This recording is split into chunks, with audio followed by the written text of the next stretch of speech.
J'ai couru jusqu'au bloc opératoire quand une infirmière a crié que c'était un piège. En voyant mon mari, je me suis figée sur place, incapable de comprendre ce qui se passait devant mes yeux. Jamais je n'aurais imaginé que cette journée qui avait commencé, comme toutes les autres, se transformerait en cauchemar, révélant des vérités qui allaient bouleverser ma vie pour toujours. Je m'appelle Aminata, j'ai 34 ans et je suis chirurgienne cardiaque dans l'un des hôpitaux les plus prestigieux de Paris. Diplômée de la faculté de médecine avec mention très bien, j'ai consacré 15 années de ma vie à perfectionner mon art, gravissant les échelons un à un malgré les obstacles. Ma spécialité, la chirurgie du cœur, demande une précision millimétrique, une concentration absolue et une résistance physique que peu de gens comprennent vraiment. Chaque intervention que je pratique, c'est une vie humaine entre mes mains, une responsabilité que je porte avec fierté et humilité. Mon mari David et moi nous sommes rencontrés il y a 8 ans lors d'un congrès médical international. Lui aussi médecin, spécialisé en anesthésiologie, il semblait partager ma passion pour sauver des vies.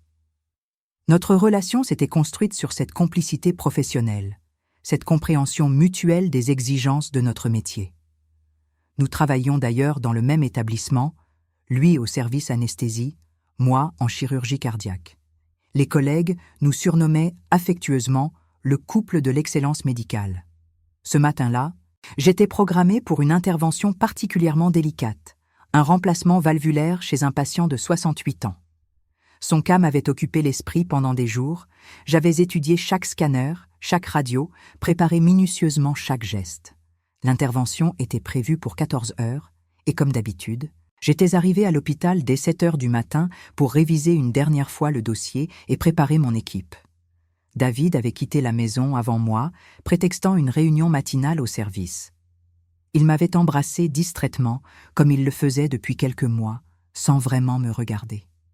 J'avais attribué cette distance à la fatigue, au stress professionnel que nous connaissions tous les deux.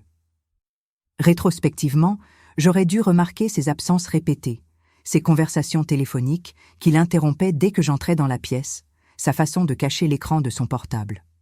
Vers 13 heures, alors que je terminais ma préparation préopératoire, l'infirmière chef du bloc, Martine, est venue me voir avec une expression troublée. Elle m'a demandé si je pouvais passer la voir dans son bureau avant l'intervention. Son ton était grave, inhabituel. Martine était une femme directe, efficace, que rien ne perturbait habituellement.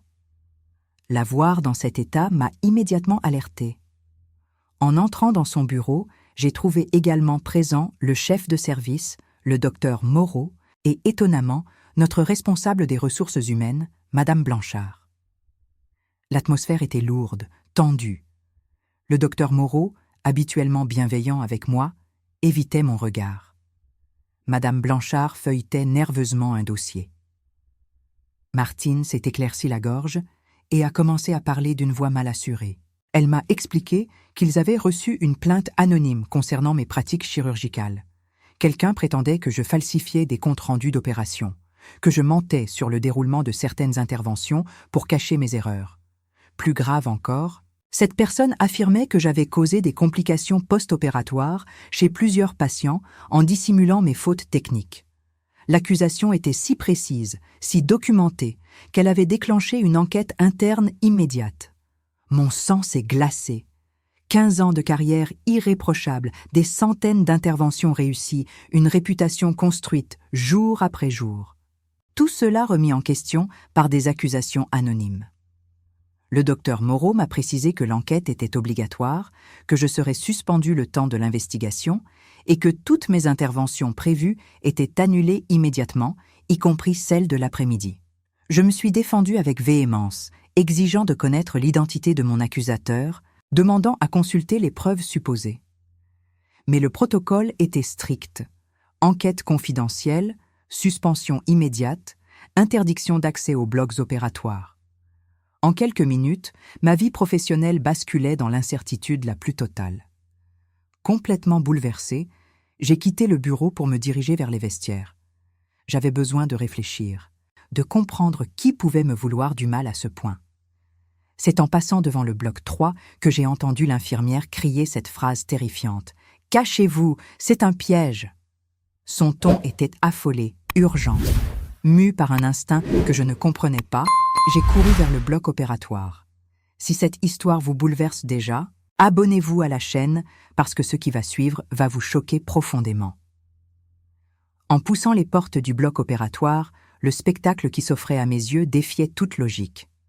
Mon mari David était là, penché au-dessus d'un patient endormi, mais ce n'était pas une intervention normale. Il tenait dans ses mains une seringue qu'il s'apprêtait à injecter dans la perfusion, et son expression n'était pas celle d'un médecin concentré sur son travail. C'était celle de quelqu'un qui agissait dans l'ombre, qui espérait ne pas être découvert.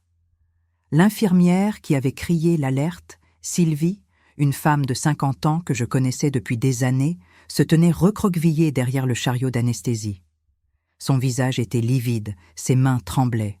En me voyant, elle a murmuré d'une voix brisée. « Docteur Aminata, il faut arrêter ça. Ce qu'il fait, ce n'est pas normal. Le patient n'est pas programmé pour une opération aujourd'hui. » David a sursauté en m'apercevant.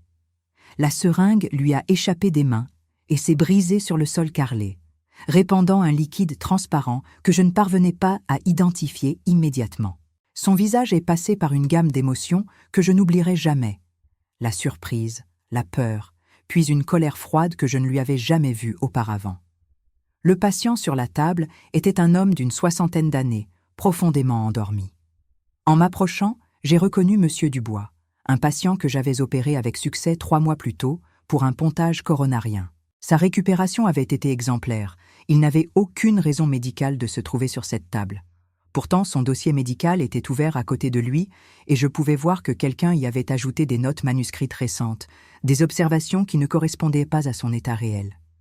David a tenté de reprendre contenance, me expliquant d'une voix qu'il voulait assurer qu'il s'agissait d'un protocole expérimental autorisé par le chef de service. Mais ses explications étaient mi-confuses, contradictoires. Il prétendait que M. Dubois avait développé des complications tardives nécessitant une intervention d'urgence, alors que j'avais moi-même examiné ce patient la semaine précédente et qu'il se portait parfaitement bien. Sylvie s'est approchée de moi, visiblement terrifiée mais déterminée à parler. Elle m'a raconté qu'elle était arrivée plus tôt que prévu pour préparer le bloc pour mon intervention de l'après-midi. En entrant, elle avait trouvé David en train d'installer M. Dubois, déjà inconscient, sur la table d'opération. Quand elle avait demandé des explications, il lui avait dit que l'intervention était secrète, commandée par la direction pour des raisons qu'elle n'avait pas à connaître. Ce qui l'avait vraiment alarmée, c'était de voir David sortir de sa poche cette seringue qu'elle ne reconnaissait pas, un produit qui ne figurait sur aucun protocole anesthésique standard. Quand elle avait insisté pour voir les ordres écrits, David était devenu agressif, lui intimant de se taire et de quitter les lieux. C'est à ce moment-là qu'elle avait compris que quelque chose de grave se tramait. J'ai examiné les documents éparpillés sur le chariot médical. Le dossier de M. Dubois avait été falsifié, avec des annotations récentes qui décrivaient des symptômes imaginaires. Douleurs thoraciques persistantes, essoufflement anormal, signe d'insuffisance cardiaque. Ces notes étaient rédigées de la main de David, je reconnaissais son écriture. Plus troublant encore, ces faux symptômes correspondaient exactement aux effets secondaires que pourrait provoquer le produit qu'il s'apprêtait à injecter. En fouillant davantage, j'ai découvert un second dossier glissé sous le premier. C'était le mien, mon propre dossier professionnel, mais avec des ajouts récents que je n'avais jamais vus. Quelqu'un y avait inséré des rapports d'incidents fictifs, des plaintes de patients inexistantes, des évaluations négatives de collègues que je n'avais jamais rencontrés dans ce contexte. Tout était soigneusement daté et documenté pour créer un historique de négligence professionnelle qui n'existait pas. David observait mes découvertes avec une nervosité croissante. Il a tenté une nouvelle approche, me suppliant de ne pas faire d'histoire, prétendant que tout cela faisait partie d'un protocole de recherche confidentiel approuvé par les plus hautes instances de l'hôpital. Mais ces arguments ne tenaient pas la route. Et surtout, il n'expliquait pas pourquoi mon propre dossier se trouvait là, falsifié de cette manière. Sylvie m'a alors révélé un détail qui a fait basculer ma compréhension de la situation. Elle m'a dit qu'elle avait vu David en grande conversation avec Madame Blanchard, des ressources humaines la veille, dans un couloir isolé de l'hôpital. Leur discussion semblait intense, confidentielle. Elle avait trouvé cela étrange car David n'avait habituellement aucune raison de traiter directement avec les RH, ces questions étant généralement gérées par les chefs de service. Tout s'éclairait soudain avec une clarté terrifiante. La plainte anonyme déposée contre moi, l'enquête lancée précipitamment, ma suspension immédiate qui me tenait éloigné des blocs opératoires. Et maintenant David qui tentait de commettre un acte qui aurait causé des complications graves, voire mortelles, à un patient que j'avais opéré avec succès. Le plan était diaboliquement simple. Créer artificiellement des complications chez mes anciens patients, falsifier leurs dossiers pour faire croire à des erreurs médicales de ma part, puis utiliser ces preuves pour justifier les accusations portées contre moi. David comptait sur ma suspension pour agir librement, sans risque d'être découvert par l'équipe chirurgicale qui me connaissait bien. Avez-vous déjà été confronté à une trahison aussi profonde de la part de quelqu'un en qui vous aviez entièrement confiance? Partagez votre expérience en commentaire. Ma découverte de ce plan machiavélique a déclenché en moi une rage que je n'avais jamais ressentie auparavant. L'homme que j'aimais, que j'avais épousé, avec qui je partageais ma vie depuis 8 ans, était en train de détruire méthodiquement ma carrière et de mettre en danger la vie d'innocents patients. La trahison était si profonde, si calculée, que j'en tremblais de tout mon corps. David a compris que son plan était découvert. Son masque est alors complètement tombé, révélant un visage que je ne reconnaissais plus. Il m'a dit avec un cynisme glaçant que j'avais toujours été trop arrogante, trop brillante, que ma réussite l'éclipsait constamment. Selon lui, mes succès en chirurgie cardiaque lui faisaient de l'ombre, l'empêchaient d'évoluer professionnellement comme il le souhaitait. Il en était arrivé à la conclusion que pour réussir, il devait me faire chuter. Ce qui m'a le plus bouleversée, c'était la froideur avec laquelle il détaillait sa stratégie. Il m'a expliqué qu'il avait commencé à planifier ma chute il y a 6 mois, quand j'avais été pressenti pour devenir chef de service de chirurgie cardiaque. Cette promotion, qui représentait l'aboutissement de toute ma carrière, était pour lui inacceptable. Il ne supportait pas l'idée que je puisse avoir un statut supérieur au sien dans l'hôpital. Sylvie écoutait cette confession avec horreur. Elle m'a chuchoté qu'elle avait remarqué des changements dans le comportement de David ces derniers mois, des conversations téléphoniques étranges, des présences inhabituelles dans des services où il n'avait rien à faire. Elle pensait qu'il avait une liaison, mais la réalité était bien pire qu'une simple infidélité conjugale. David m'a révélé qu'il s'était associé à d'autres personnes pour orchestrer ma chute. Dr Lemaire, un chirurgien concurrent qui avait échoué à obtenir le poste que je convoitais, était dans la combine. Madame Blanchard des ressources humaines, qui nourrissait une rancune personnelle contre moi depuis que j'avais refusé de couvrir ses négligences administratives l'année précédente, participait également au complot. Le plan était d'une perversité inouïe. Ils avaient d'abord constitué un dossier de fausses accusations, collectant des témoignages biaisés de personnes qu'ils avaient manipulées ou achetées. Puis ils avaient prévu de créer de véritables complications médicales chez mes anciens patients, en leur administrant des substances qui provoqueraient des symptômes cardiaques graves. Ces complications auraient été attribuées à des erreurs chirurgicales de ma part, validant ainsi leurs accusations. Monsieur Dubois n'était que le premier d'une liste de 5 patients qu'il comptait ainsi sacrifier pour me détruire.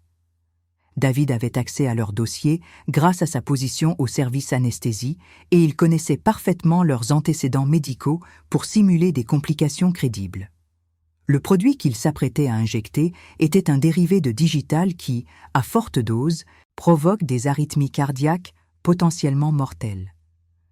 Ce qui me révoltait le plus, c'était l'indifférence totale de David envers les patients qu'il était prêt à sacrifier. Ces hommes et ces femmes qui m'avaient fait confiance, qui avaient remis leur vie entre mes mains lors d'interventions cruciales, n'étaient pour lui que des pions dans son plan destructeur.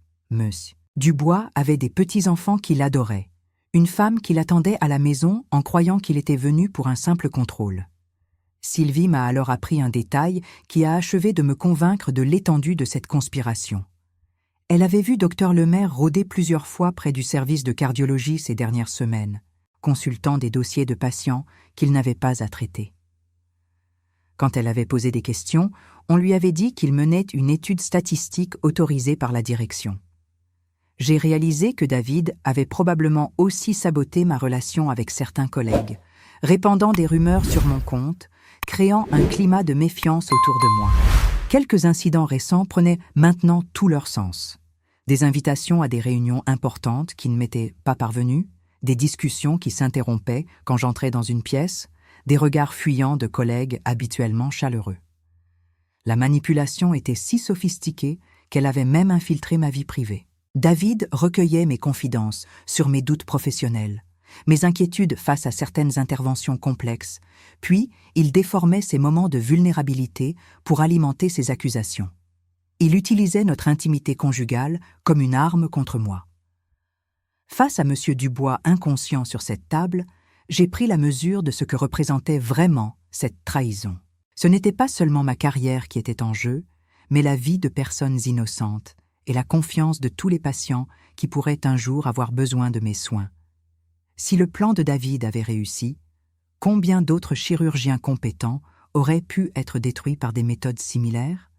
La colère a laissé place à une détermination froide et implacable. Je savais que je devais agir vite, intelligemment, pour non seulement sauver M. Dubois, mais aussi exposer ce réseau de corruption qui gangrénait notre hôpital. David avait sous-estimé une chose cruciale. La même précision chirurgicale qui faisait ma force en salle d'opération allait maintenant s'appliquer à démanteler son plan. Si cette injustice vous révolte, abonnez-vous pour soutenir ces témoignages et likez si vous croyez en la justice. Ce que David ignorait, c'est qu'en tant que chirurgienne cardiaque, j'avais développé au fil des années un réseau de contacts qui dépassait largement les murs de notre hôpital. Ma réputation dans le domaine médical français et européen était solide, construite sur 15 ans d'interventions réussies et de recherches publiées dans les revues les plus prestigieuses. Ce réseau allait maintenant devenir mon arme la plus puissante. Ma première action a été de sécuriser M. Dubois. J'ai immédiatement vérifié ses constantes vitales, contrôlé sa perfusion et demandé à Sylvie de contacter le service de réanimation pour qu'une équipe vienne le récupérer en urgence. Il fallait le sortir de ce bloc avant que David ou ses complices tentent quelque chose d'autre. J'ai aussi prélevé un échantillon du liquide que David avait renversé pour analyse toxicologique. Pendant que Sylvie s'occupait de ces démarches urgentes, j'ai utilisé mon téléphone pour contacter quelqu'un que David n'avait pas pensé à inclure dans son équation, Dr Martine Rousseau, inspectrice générale des services de santé et ancienne camarade de promotion à la faculté de médecine. Martine et moi avions gardé contact au fil des années, et elle connaissait parfaitement ma réputation professionnelle. En quelques mots, je lui ai expliqué la situation. Sa réaction a été immédiate. Elle allait dépêcher une équipe d'enquêteurs spécialisés dans la fraude médicale dans l'heure qui suivait. Elle m'a aussi conseillé de rassembler toutes les preuves possibles avant que les suspects n'aient le temps de les faire disparaître. David tentait désespérément de minimiser la situation, prétendant maintenant qu'il s'agissait d'un malentendu, que j'interprétais mal ses intentions. Mais il était trop tard pour les faux-semblants. J'ai activé la fonction enregistrement de mon téléphone et l'ai poussé à répéter ses aveux. Son arrogance l'a perdu. Convaincu que je n'avais aucun recours, il a confirmé tous les détails de son plan, pensant probablement m'intimider davantage. Ce que David ignorait également, c'est que j'avais depuis longtemps l'habitude de documenter méticuleusement tous mes cas. Mon bureau à la maison contenait des copies de tous mes dossiers patients, avec des photos avant-après intervention, des comptes rendus détaillés, et surtout, les témoignages spontanés de reconnaissance que m'envoyaient mes patients guéris.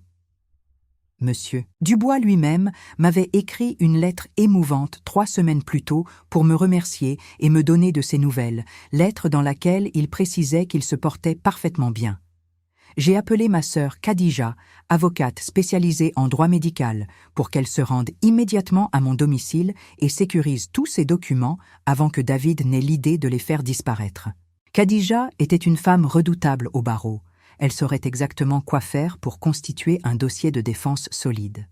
Pendant ce temps, Sylvie révélait d'autres détails troublants. Elle se souvenait maintenant d'avoir vu Dr Lemaire et David ensemble à plusieurs reprises dans des endroits discrets de l'hôpital. Elle avait aussi remarqué que certains dossiers de mes patients avaient été consultés à des heures inhabituelles, information qu'elle pouvait retrouver grâce au log informatique du système hospitalier. Ma stratégie était en train de se préciser. Plutôt que de me défendre passivement contre leurs accusations, j'allais prendre l'offensive et exposer leur complot au grand jour. J'avais l'avantage de la vérité de mon côté, mais surtout, j'avais des alliés qu'ils n'avaient pas anticipés. Dr Hassan Ben Ali, chef de service de cardiologie dans un hôpital concurrent, mais ami de longue date, était l'un de ses alliés précieux. Quand je l'ai contacté pour lui expliquer la situation, il m'a immédiatement proposé de témoigner en ma faveur. Plus important encore, il m'a révélé que Dr Lemaire avait tenté de l'approcher récemment pour obtenir des informations sur mes méthodes chirurgicales, prétextant un projet de recherche comparative.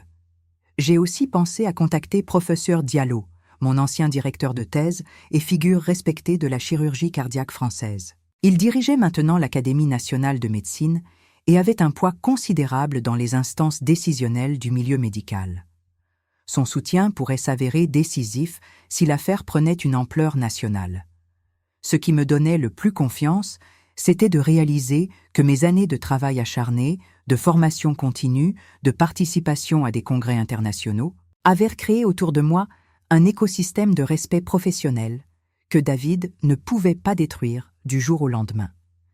Mes publications scientifiques, mes interventions de référence, mes collaborations avec les plus grands centres cardiaques européens, tout cela constituait un socle de crédibilité inattaquable.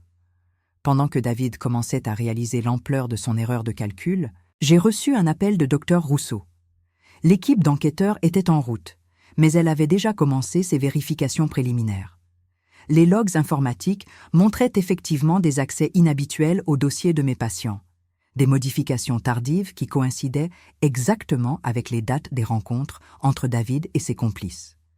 Plus troublant encore, Dr Rousseau avait découvert que Madame Blanchard avait reçu récemment un virement bancaire substantiel sur son compte personnel, virement dont l'origine restait à déterminer, mais qui coïncidait avec le dépôt de la plainte anonyme contre moi.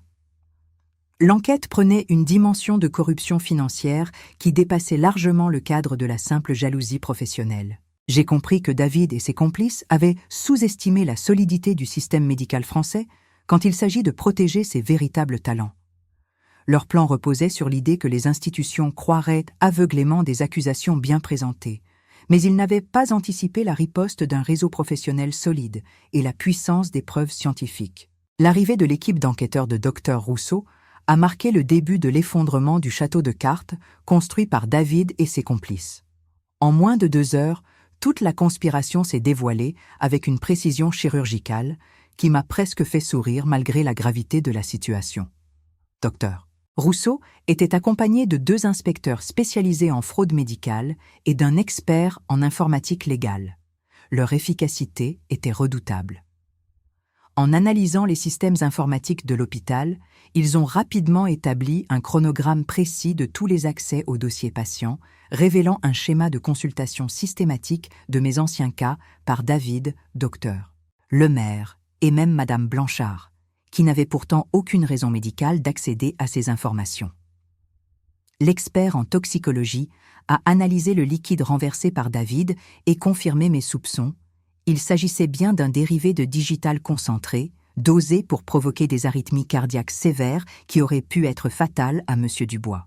Ce produit n'existait dans aucun protocole thérapeutique standard et avait manifestement été préparé spécifiquement pour cette tentative d'empoisonnement. Madame Blanchard a été la première à craquer sous la pression de l'enquête. Confrontée aux preuves du virement suspect sur son compte, elle a avoué avoir été approchée par Dr Lemaire qui lui avait proposé de l'argent en échange de sa coopération pour remettre à sa place une chirurgienne arrogante qui ne méritait pas sa position. Sa rancune personnelle contre moi avait facilité sa corruption. Dr Lemaire, quant à lui, a tenté de rejeter toute la responsabilité sur David, prétendant avoir été manipulé.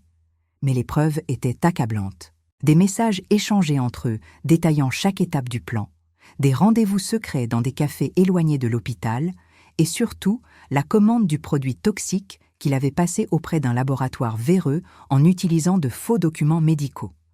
Ce qui m'a le plus révolté, c'est de découvrir l'étendue de leur manipulation. Ils avaient à contacter d'anciens patients pour les convaincre que j'avais commis des erreurs lors de leurs interventions, leur promettant des indemnisations substantielles s'ils témoignaient contre moi. Heureusement, la plupart de ces patients, reconnaissants envers moi, avaient refusé, et plusieurs avaient même signalé ces approches suspectes à l'administration, sans que cela remonte jusqu'à moi. David, acculé, a fini par révéler le mobile profond de sa trahison. Au-delà de la jalousie professionnelle, il nourrissait un ressentiment racial qu'il avait soigneusement dissimulé pendant nos 8 années de mariage. Il ne supportait pas qu'une femme noire réussisse mieux que lui dans un milieu qu'il considérait comme naturellement réservé aux hommes blancs de sa classe sociale. Sa haine était d'autant plus vicieuse qu'elle était camouflée derrière un masque d'amour conjugal. Cette révélation a été un choc, mais aussi, étrangement, une libération. Enfin, je comprenais les petites remarques désobligeantes qu'il glissait parfois, les compliments empoisonnés sur ma chance d'avoir réussi dans un environnement si compétitif, ces suggestions répétées que je devrais peut-être lever le pied professionnellement pour nous consacrer davantage à notre vie de couple. L'enquête a aussi révélé que ce n'était pas leur première tentative de destruction professionnelle. Dr Lemaire et David avaient déjà collaboré 2 ans plus tôt pour faire échouer la candidature d'une autre collègue compétente, Dr Fatima El Mansouri, à un poste de chef de clinique. Leur méthode était moins sophistiquée à l'époque, mais elle avait fonctionné et ce succès les avait encouragés à recommencer. Professeur Diallo, que j'avais contacté plus tôt, s'est révélé être un allié décisif. Son intervention auprès du directeur général de l'hôpital a accéléré la procédure disciplinaire contre les 3 conspirateurs. Plus important encore, il a proposé de porter l'affaire devant le Conseil national de l'Ordre des médecins pour que des sanctions définitives soient prises contre David et Dr Lemaire. Ma sœur Khadija avait, de son côté, constitué un dossier juridique implacable. Elle avait non seulement sécurisé tous mes documents professionnels, mais aussi rassemblé les témoignages de dizaines de patients reconnaissants, de collègues européens qui attestèrent de ma compétence et de professeurs d'université qui confirmaient l'excellence de mes travaux de recherche. Le retournement de situation a été aussi spectaculaire que la chute avait été brutale. En quelques jours, je suis passé du statut de médecin suspendu pour faute grave à celui de victime d'un complot criminel. L'hôpital, pour éviter un scandale majeur et d'éventuelles poursuites pour négligence dans la gestion de l'affaire, m'a présenté des excuses officielles et m'a proposé une promotion immédiate au poste de chef de service de chirurgie cardiaque. David a été licencié sur le champ et radié de l'ordre des médecins. Dr Lemaire a subi le même sort, avec en plus des poursuites pénales pour tentative d'empoisonnement. Madame Blanchard a été licenciée pour corruption et complicité. Tous 3 font maintenant face à des procédures judiciaires qui pourraient les mener en prison. Mais ma plus grande satisfaction est venue de M. Dubois lui-même. Quand il a appris ce qui s'était passé, ce qu'on avait tenté de lui faire, il a tenu à me remercier personnellement. Cet homme simple et digne m'a dit « Docteur, vous m'avez sauvé 2 fois, une fois sur la table d'opération, une fois en empêchant qu'on me tue pour vous détruire. Je n'oublierai jamais. » Aujourd'hui, 6 mois après ces événements, je dirige le service de chirurgie cardiaque avec une équipe formidable qui partage mes valeurs d'excellence et d'intégrité. J'ai institué des protocoles de sécurité renforcés pour qu'aucun patient ne puisse plus jamais être mis en danger par des vengeances personnelles. Mon travail continue, plus motivé que jamais par la certitude que chaque vie que je sauve justifie tous les obstacles surmontés. Cette épreuve m'a appris que la véritable force ne réside pas seulement dans la compétence individuelle, mais dans la solidité du réseau professionnel et humain qu'on construit au fil des années. David pensait me détruire en m'isolant, mais il a découvert que 15 ans de travail acharné et de respect mutuel créent des liens plus solides que toutes les conspirations. Si cette histoire vous a inspiré, partagez-la et abonnez-vous à la chaîne pour plus de témoignages sur la résilience et la justice. Merci d'avoir écouté jusqu'au bout.